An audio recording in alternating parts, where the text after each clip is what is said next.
Bien, mis queridos, les invito a buscar en sus Biblias, en el libro de los Hechos. Estamos ahí en el capítulo 20 y recuerda, el estudio pasado decíamos que estamos en presencia de una conferencia para líderes. Dice el verso 17, Pablo se va a reunir con los líderes de la iglesia y es interesante observar acá las palabras, el consejo, el ánimo, el encargo que el apóstol Pablo va a hacer. A través de los años, muchas conferencias para líderes, para pastores, conferencias bíblicas han utilizado la porción de Hechos capítulo 20, ya que es muy rica en enseñanzas, especialmente en el carácter, valor, propósito, filosofía de ministerio.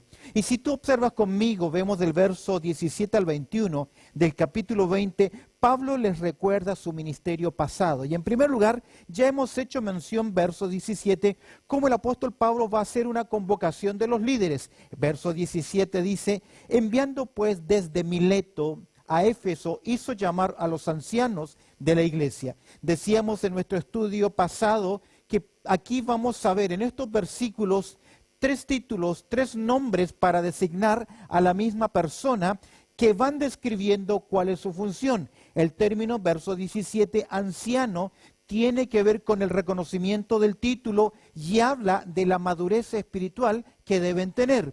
Tomamos ejemplo de la congregación de Israel. La nación de Israel siempre a las salidas o a las entradas o en las plazas había un grupo de hombres, eran ancianos que eran conocedores de la ley de Dios y ayudaban al pueblo del Señor en consultas, en decisiones tocante a la ley.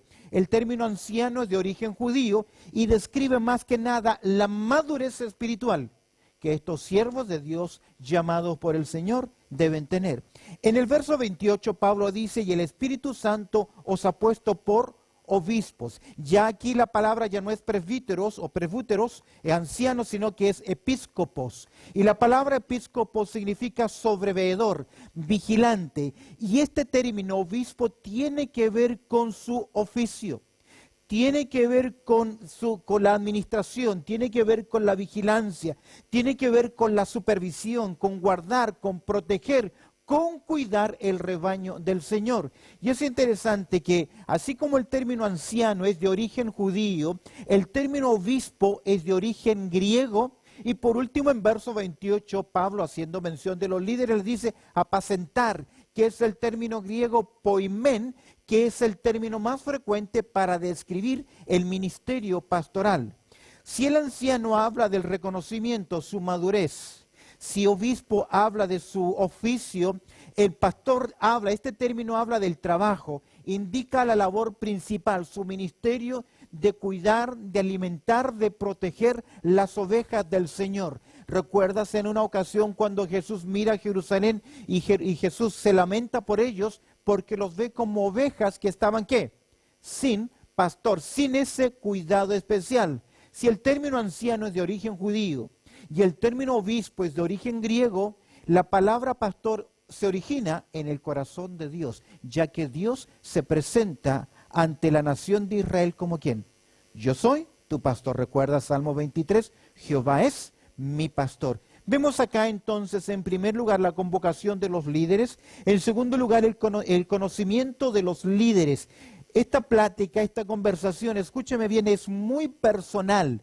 Pablo abre su corazón con estos hermanos, así como vemos en la segunda carta a los Corintios, como Pablo abre el corazón a sus hermanos. Aquí encontramos algunos de los discursos interesantes, y este es uno de ellos de Pablo. Y vemos en primer lugar lo que ellos conocían acerca del ministerio del apóstol Pablo. Conocían del proceder de Pablo en el ministerio. Pablo se presenta como un gran ejemplo. Verso 18, cuando vinieron a él les dijo, vosotros sabéis cómo me he comportado, cómo me he conducido entre vosotros todo el tiempo desde el primer día que entré en Asia. Ya han pasado 3 años. Comenzó Pablo en la sinagoga, se fue a la escuela de Tirano, estuvo ahí un tiempo enseñando hasta que se establece la iglesia. Y dice el verso 19 que es la clave del ejemplo del ministerio del apóstol Pablo. ¿Cómo tomó Pablo lo que hacía para el Señor? Como un servicio. Verso 19 dice, sirviendo al Señor. Cuando no comprendemos que lo que hacemos es para el Señor, siempre buscaremos el reconocimiento, el aplauso, la aprobación de los demás. Viviremos quejándonos por la falta de reconocimiento, por la falta de ayuda. Pablo tiene claro, y cuando servimos, hacemos algo en la obra del Señor, debemos tener claro que siempre lo hacemos ¿para quién? Para el Señor. Aun cuando damos, cuando enseña Pablo a los Corintios, el dar en 2 Corintios, en el capítulo 8, y pone de ejemplo a las iglesias de Macedonia, dice que ellos primeramente se dieron al Señor. Todo lo que hacemos, Pablo dice, si coméis o bebéis o hacéis cualquier otra cosa, hacedlo ¿qué? Para la gloria de Dios, pero es fácil hacer las cosas para el ojo de los hombres. ¿Cómo lo hizo Pablo? ¿Cómo sirvió al Señor? Ahí encontramos 3 clavos interesantes. En primer lugar, lo hizo con toda ¿qué? Humildad. La humildad, con toda sencillez. Lo hizo además con mucha sensibilidad, con muchas lágrimas. Y en tercer lugar, lo hizo con mucho sacrificio. El verso 19 al final dice, y pruebas que me han venido por las acechanzas ¿de quién? De los judíos. Los hermanos fueron testigos. Pablo fue ejemplo de humildad, fue ejemplo de lágrimas, fue ejemplo de pruebas o sacrificio. Los hermanos conocían entonces el proceder de Pablo en el ministerio, el ejemplo, pero ellos también conocen el perfil del ministerio de Pablo, el énfasis que él tiene. Observa conmigo el verso 20. Algunos le han llamado a este versículo 20 la visión 2020. ¿Sabía usted que un piloto, para poder conducir, uno de los requisitos es el requisito visual y debe tener una visión que le llaman 2020? Algunos han tomado este texto como visión en el ministerio. Y es interesante, observa conmigo el verso 20. Y como nada que fuese útil, he rehuido de anunciaros y enseñaros públicamente y por las casas. En una cápsula vemos acá, y los hermanos conocían el perfil del ministerio de Pablo, especialmente el énfasis escritural, y como nada que fuese útil. En otras palabras, Pablo sabe que lo más provechoso para la obra de Dios es enseñar ¿qué cosa? La palabra de Dios. Es por eso que lo dice, como nada que fuese más provechoso y más útil. Yo no rehuí, sino por el contrario, no evitó el trabajo duro, escúcheme bien, de la preparación de la enseñanza. Enseñar la palabra del Señor es un trabajo difícil. Les decía en uno de los estudios, hay una gran diferencia entre ser un buen orador, un buen comunicador y ser un predicador. El orador dice bien, cuenta muchas historias, puede conmover al auditorio, puede levantarlo, puede hundirlo. Y está bien, es su trabajo, eso es lo que hace. Pero el predicador tiene una obligación, que es enseñar ¿qué cosa? La palabra del Señor, y para enseñarla. ¿Recuerdas lo que hizo Esdras? Él dedicó, se preparó para hacerlo. Cuando Pablo le dice, encarga a Timoteo, ahí Timoteo, tú debes saber cómo conducirte en la casa del Señor, que es columna y baluarte de la verdad. Dedícate a la lectura, al estudio y a la enseñanza. Y cuando prediques, ¿qué debe predicar Timoteo? ¿Qué debe predicar? Predica ¿qué cosa? La palabra de Dios. Observa el énfasis. Y como nada que fuese útil, he rehuido. ¿De qué? Primero, de anunciaros, declarar, proclamar. ¿Y qué más? Y enseñaros, que tiene que ver con instruir, conformar con la palabra de Dios. ¿Dónde lo hizo Pablo? En primer lugar, ¿lo hizo qué? Públicamente, en los lugares públicos, en la sinagoga, en la escuela de Tirano, es decir, con una plataforma, desde un púlpito, llamémosle desde un púlpito, públicamente, en una oratoria pública. Pero escúchame bien, no solamente lo hizo públicamente, sino que también lo hizo ¿qué? Y por las casas. ¿Cuántas lecciones enseñó Pablo en las casas de hermanos fieles como la casa de Priscila y Aquila? Muchas iglesias han comenzado, ¿en dónde? En una casa, por una enseñanza particular, una enseñanza más privada. Nunca habrá sustituto satisfactorio de este medio de enseñanza que fue usado extensamente en el primer siglo. De hecho, la iglesia de los primeros 3 siglos no tuvieron templos. ¿Dónde se reunían? ¿En casas? ¿Recuerdas el mensaje anterior cuando Pablo está en Troas y extiende su mensaje? Están en un tercer piso, es una casa, y Eutico, ¿qué? se quedó dormido. Pablo se dedicó a anunciar y a enseñar. Pero, ¿qué enseñaba? ¿Qué predicaba? La palabra del Señor. Y esto nos hace ver, Pablo dice, no he rehuido. El énfasis escritural. Pablo, si algo tenía que hacer era enseñar, ¿qué cosa? La palabra de Dios. Déjame decir que el apóstol Pablo enseña, se lo escribe a Timoteo, que llegaría un momento en que la gente tendría comezón ¿de qué? De oír la sana doctrina. Y que prefiere mucho más las historias, las ilustraciones, las emociones, un culto emocional y no escuchar ¿qué cosa? La palabra del Señor. Y uno se pregunta, ¿cómo es posible? Es así. Mi hija me contaba que hace un par de semanas atrás fue a una iglesia, estas iglesias, mega iglesia, estuvo en un culto, mucha alabanza, mucho cántico, no hubo predicación, hubo una serie de anuncios y luego terminó el servicio. ¿Qué dice Pablo? Públicamente y por las casas. Quiero que prestes atención a al Nuevo Testamento viviente, que es una traducción interesante. Escucha cómo traduce la Nuevo Testamento viviente este versículo. Nunca me eché para atrás a la hora de decirles lo que necesitaban oír, ya fuera públicamente o en sus casas. Repito, nunca me eché para atrás a la hora de decirles lo que necesitaban oír, ya fuera en público o en sus casas. Vemos acá el énfasis del ministerio. Si tú observas verso 27, ¿qué dice? ¿Qué les enseñó Pablo? ¿Qué dice el verso 27? Dice, porque no he rehuido de decir, no se detuvo. Él consideró que enseñar la Biblia y enseñar ¿qué de la Biblia? Todo el consejo de Dios. Ahora, los hermanos no tenían el Nuevo Testamento. ¿Qué es lo que estos hermanos tenían? El Antiguo Testamento, pero como Pablo tenía mucha revelación, podía armonizar las enseñanzas del Antiguo Testamento con las nuevas verdades del Evangelio o con las nuevas verdades de la doctrina de la iglesia que Pablo y los apóstoles estaban enseñando. Pero aquí el énfasis está en que Pablo no se sintió intimidado de decirle a los hermanos cuáles eran sus responsabilidades. Les enseñó los privilegios como también las responsabilidades. ¿Te has fijado que el término sermón siempre tiene un tenor más peyorativo, más negativo? Le dicen, ya te dieron el sermón. ¿Qué le están diciendo? Ya te bajaron la caña, ya te retaron. Sermonear, me estás sermoneando, es porque en cierta forma el sermón, la predicación, tiene la connotación de ¿qué? De llamar a la otra persona al cambio. Interesantemente, para eso entonces el ministro, el pastor, el enseñador, el maestro, el comunicador bíblico, debe preguntarle al Señor, Señor, ¿qué es lo que tu pueblo necesita qué? Oír. Para nosotros a veces que llevamos años en el ministerio, a veces es más fácil abrir el baúl de los sermones y refrescar las lecciones antiguas, los temas antiguos, las predicaciones antiguas y darle un refresh y comunicarlos de nuevo. Lección en esto.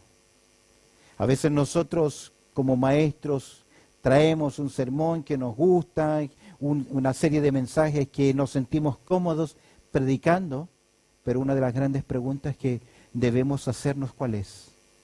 ¿Es lo que las ovejitas están necesitando escuchar, el alimento? Sabemos que la palabra de Dios no vuelve ¿qué? Vacía. Cuando el predicador es sensible a la voz del Señor y cuando se enseña la palabra del Señor. Pablo dice, lo prediqué ¿qué? Públicamente y por las casas. Observa el verso 21, el enfoque. Hemos visto en primer lugar el énfasis escritural. Observa el enfoque de Pablo. ¿Cuál era el enfoque? Mira, el contingente, los espectadores, testificando ¿a quién? En primer lugar, ¿a quiénes? A judíos. En Romanos 1:16 Pablo dice, al judío, primeramente, ¿por qué razón? Pablo es judío y él quiere predicarle a sus paisanos. Él tiene una gran carga en su corazón y el lugar que entra, él busca, ¿qué cosa? Una sinagoga judía, testificando judíos, porque Pablo sabe que la salvación vino de mano ¿de quién? del pueblo de los judíos. Y luego testificando a judíos, y mira los espectadores o el contingente para alcanzar, y gentiles. Obviamente su llamado fue ser apóstol ¿de quién? De los gentiles. Logra ver los espectadores, el enfoque de Pablo. Observa en segundo lugar el contenido. ¿Cuál es el enfoque de Pablo? ¿Qué es lo que él enseña? ¿Qué es lo que él enfatiza? Mira, enfatiza ¿qué cosa? La culpabilidad. ¿Qué culpabilidad? Acerca del arrepentimiento para con Dios. Hoy en día hay una predicación y es lo que se discute, el decisionismo. El decisionismo es, llega un evangelista, se prepara una campaña y lo único que después de contar historias y hablar muy lindo y conmover a las personas, les dice al auditorio, ¿cuántos de ustedes quieren recibir el amor de Dios? ¿Hay alguien que quiere recibir el amor de Dios? Levanta tu mano, ora conmigo, recibiendo el amor de Dios, ya eres salvo, ya eres salvo, ya eres salvo. ¿Qué le hace falta? Que una persona no puede ser salva si primero no reconoce ¿qué cosa? Su condición delante de Dios. Recuerda que en Hechos 17, verso 30, Dios manda a todos los hombres que se arrepientan. ¿Qué es arrepentirse? El arrepentimiento es un cambio de mentalidad, pero no va a ocurrir hasta que esa persona entienda en primer lugar qué es ¿qué cosa? Un pecador. Fue muy gráfico el maestro cuando ilustró esto. ¿Sabes cuál es la primera de las bienaventuranzas? Bienaventuranzas son los los pobres, los que están en demanda delante de Dios, los que están en bancarrota espiritual, porque necesitan el reconocimiento. Mira, Pablo dice acá acerca del arrepentimiento para con Dios. Si bien el evangelio es el evangelio de la gracia, el pecador primero necesita reconocer que es un pecador. ¿Qué más? ¿Cuál fue el enfoque de Pablo? Enfatiza la culpabilidad, pero también establece la cura. ¿Cuál es la cura? Dice, eres un pecador, pero también dice, y de la fe en nuestro Señor Jesucristo. Es decir, Pablo enfatiza el evangelio de la gracia. ¿Y por qué la fe? Porque la fe es la única obra humana que en esencia no requiere obra humana. Y esto es importante, debemos reconocer, la respuesta humana al evangelio es obedecer por fe, obedecer al evangelio. La fe del evangelio tiene un objeto claro, la persona de Jesús. Sin el reconocimiento de su persona y de su obra, no puede haber salvación. Usted conoce Romanos capítulo 9, verso 9 y 10, que si confesares con tu boca, ¿qué cosa? Primero, que Jesús es el Señor, es decir, reconocer su persona, y creyeres en tu corazón que Dios le levantó de entre los muertos, ¿qué? Serás salvo. ¿Por qué? Porque con la boca se confiesa y con el corazón se cree para salvación. Pablo predicó del arrepentimiento y de la fe. Esto es la conversión, el cambio. Él predicó en este lugar, en Éfeso, predicó, y hoy hay una membresía salva. Y los hermanos fueron testigos. Ellos sabían que Pablo no sembraba en lugares donde ya se había ¿qué? Sembrado. A veces hay hermanos que comienzan y quieren fundar una iglesia y lo que comienzan a hacer es sacar peces de otras peceras para llenar la suya.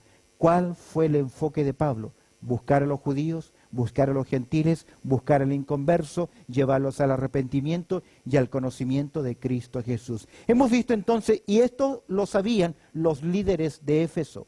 Veamos ahora versos 22 al 24. Pablo les revela su motivación presente. ¿Cuál es su motivación? Pablo está abriendo su corazón. Observa el verso 22. ¿Cuál es el deseo de su corazón? ¿Cuál es el deseo de Pablo? Ahora aquí, dice él, yo ligado en espíritu, ¿voy a dónde? Voy a Jerusalén. Pablo se ha propuesto ir a Jerusalén. ¿Por qué? Él primero quería estar en la fecha de las Pascuas. Ya era imposible, ahora quiere estar en Pentecostés. ¿Por qué? Pablo quiere ministrar a los hermanos en Jerusalén, a la iglesia en Jerusalén, pero hay algo importante. Pablo lleva el donativo, Pablo lleva una ofrenda, la ofrenda que él recolectó en las iglesias gentiles y algunos hermanos le van a acompañar por seguridad para ese ministerio, porque Pablo quiere hacer ver a la comunidad judía que los hermanos gentiles también se identifican con ellos en su necesidad, que en otras palabras, el pueblo del Señor, ¿qué? Es uno solo. ¿Quién como Pablo que enseña sobre la unidad? El cuerpo de Cristo. Y de esa forma, Pablo tenía esa visión. Recuerda que Pablo tiene gran carga por su pueblo, la nación de Israel. Aún más en Romanos capítulo 9, verso 3, Pablo dice, si él pudiese ser anatema y la nación de Israel salva, él estaría dispuesto a aún canjear su propia vida. Ahora, es interesante, desde su corazón, el deseo de su corazón. Ahora aquí, yo ligado en espíritu voy a Jerusalén. Observa en segundo lugar, el desconocimiento de su camino. Sin saber, dice el verso 22, lo que allá me ha de acontecer. ¿Qué le esperaba a Pablo? Prisiones y tribulaciones. ¿Sabes que eso ya Dios se lo había dicho al gran hombre que fue a orar por Pablo? ¿Recuerdas en su llamamiento? Es interesante. Ahora, Pablo, él nos dice, observa el capítulo 21, verso 13, 21, 13. Mira el corazón de Pablo. Pablo, si bien es cierto, no sabe finalmente lo que le va a acontecer, pero observa lo que dice Pablo en verso 13. Porque estoy dispuesto no solamente a ser atado, mas aún a morir en Jerusalén, al final del verso 13, 21, 13. Observa lo que el Espíritu Santo le estaba hablando a Pablo. Vuelve a Hechos capítulo 20, verso 23. Sin saber lo que allá me ha de acontecer, es decir, no sabe el destino final, salvo que el Espíritu Santo por todas las ciudades me da testimonio diciendo que me esperan ¿qué? Prisiones y tribulaciones, pero no sabe dónde va a parar Pablo. Lo que él no sabe que sus paisanos, los judíos, van a querer traicionarlo, van a querer darle muerte. Y como resultado de eso, va a pasar un par de años hasta que finalmente, como ciudadano romano, Pablo, ¿dónde va a ir a parar? A Roma. Pero va a parar a Roma como prisionero. En Jerusalén recibiría las acechanzas. Observe conmigo el capítulo 21, por favor, verso 10. Observe lo que dice el verso 10 para que veamos cómo el Espíritu Santo comienza a decirle a Pablo lo que le va a pasar. Verso 10. Y permaneciendo nosotros allí algunos días, descendió de Judea un profeta llamado Agabo. Verso 11. Quien viniendo a vernos tomó el cinto de Pablo y atándolo a los pies y a las manos, dijo, esto dice el Espíritu Santo, así atarán los judíos en Jerusalén al varón de quien es este cinto y le entregarán en manos de los gentiles. Y al oír esto le rogamos nosotros y los de aquel lugar que no subiese a Jerusalén. Entonces Pablo respondiendo, ¿qué hacéis llorando y quebrantándome el corazón? Porque yo estoy dispuesto no solo a ser atado, mas aún a morir en Jerusalén por el nombre del Señor Jesús. Y como no le pudieron ¿qué? Persuadir, desistimos diciendo, hágase, ¿qué cosa? La voluntad del Señor. Finalmente Pablo sería el prisionero de Cristo. Por la soberanía de Dios escribiría 4 cartas preciosas importantes. Pero ¿recuerdas el verso 22? He aquí yo ligado ¿en qué? En espíritu voy a Jerusalén. Ese espíritu no es el Espíritu Santo, sino es la propia disposición. Pablo les revela su motivación. El deseo de su corazón, el desconocimiento del camino. Observa en tercer lugar, verso 24, la determinación que Pablo tiene en su carrera. Mira su convicción, verso 24. Pero de ninguna cosa hago caso. ¿De qué cosa? Hey Pablo, ten cuidado. Pablo, piensa en ti. Pablo, por favor, cuídate. ¿Qué va a ser de ti? Pero de ninguna cosa hago caso, ni estimo preciosa mi vida. Esto es una expresión de absoluta dedicación al servicio del Señor y su disposición de hacer frente aún a lo peor. ¿Por qué hoy no tenemos esta actitud en nuestras vidas? ¿Qué ha pasado con el pueblo del Señor? Si tú lees conmigo en Filipenses capítulo 3, verso 8, Pablo dice lo siguiente en Filipenses 3, 8. Y ciertamente aún estimo todas las cosas como pérdida por la excelencia del conocimiento de Cristo Jesús, mi Señor, por amor del cual lo he perdido todo y lo tengo por basura para ganar ¿a quién? A Cristo. ¿Qué más importante para Pablo era que la persona de quién? De Cristo Jesús. ¿Recuerdas en una ocasión, Lucas capítulo 9, verso 62, que Jesús dice lo siguiente. Jesús dice así: ninguno que poniendo su mano en el arado mira hacia atrás es apto, ¿para qué?